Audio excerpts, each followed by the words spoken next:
What is feedback and how does it work? Hello, Benja. Hi, everyone. It's really nice to participate in this series of conscious conversations. And I would like to start responding the question with a question myself. Imagine somebody ever told you or tells you, I have some feedback to offer. What is the immediate reaction? I'm sure he has something bad to tell me. We have gotten used to the fact that the practice of feedback is to point out that which is missing, that which, in opinion of the feedback giver, is wrong, wrongly thought, wrongly executed, wrongly reasoned, uh, wrong conclusions, etc. But fundamentally, there is something wrong with the feedback.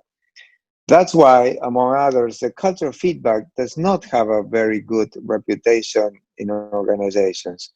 On the one hand, we say that we want and we value a culture of feedback. Further along, I will speak a little bit more about these being the spouse values, what we say we want, but in practice, we avoid it in a conscious way because we believe that we want to maintain a good relationship with our colleagues because we appreciate our colleagues.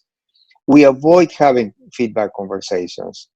What we think is that if we don't expose them, then they will not expose us. But in that process, the company suffers, business suffers, relationship suffers, and we ourselves we don't feel proud of what we do.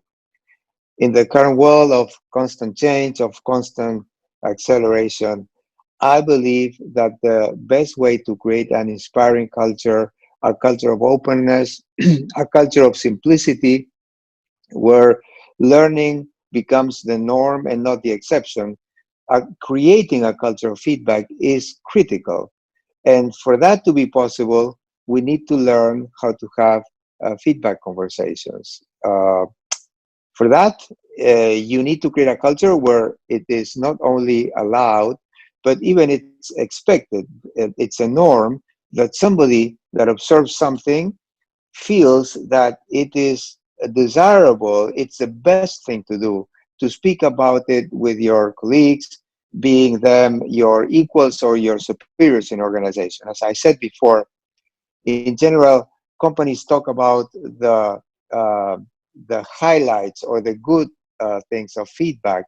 And I said before that these are the espoused values, what is being said. What normally happens is that when somebody raises his or her hand to speak about the issue, in the best of cases, he's received with indifference, and in the worst cases, even with hostility. This sends a meta message about the feedback, and this is feedback is not welcome. I call this values in action, what is lived in practice. This lack of alignment between spouse values and values in action creates contradiction in organizations. And worse is when you cannot even speak about those contradictions. This creates what Chris Argyris calls organizational schizophrenia. People receive two messages in appearance contradictory, but what's worse is that you cannot even speak about the contradiction. My experience as a consultant working with organizations of all types in different geographies, this is a lot more common than you would think. Given your experience, do you see that in today's businesses there's a gap between spouse values and values in action? Well, yes, in my experience, there is a difference. There is a gap, and I will explain why that gap happens. I don't believe that people have bad intentions. On the contrary, I believe in general, at least the leaders with whom I have worked have really good intentions. They want to do things well. They value their colleagues. They want to have a good relationship with them because they work with them. They spend more hours with them than with their beloved ones. So many times, because they don't want to put that at risk, that relationship, they avoid having conversations that would help solving problems. On the one hand, you ask those leaders, for example, if they believe that having feedback conversations is important for the business, for the relationship, for the performance, and they will all say yes. Uh, I would say it's rather very unlikely, almost impossible, that a leader will say he doesn't believe in feedback conversations.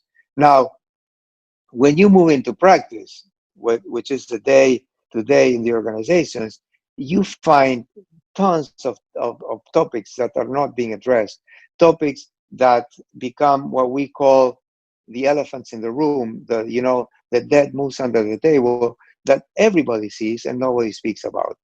This is because they don't want to put those relationships at risk. There is a belief that if I speak about the topic, the relationship is going to go south, it's going to deteriorate.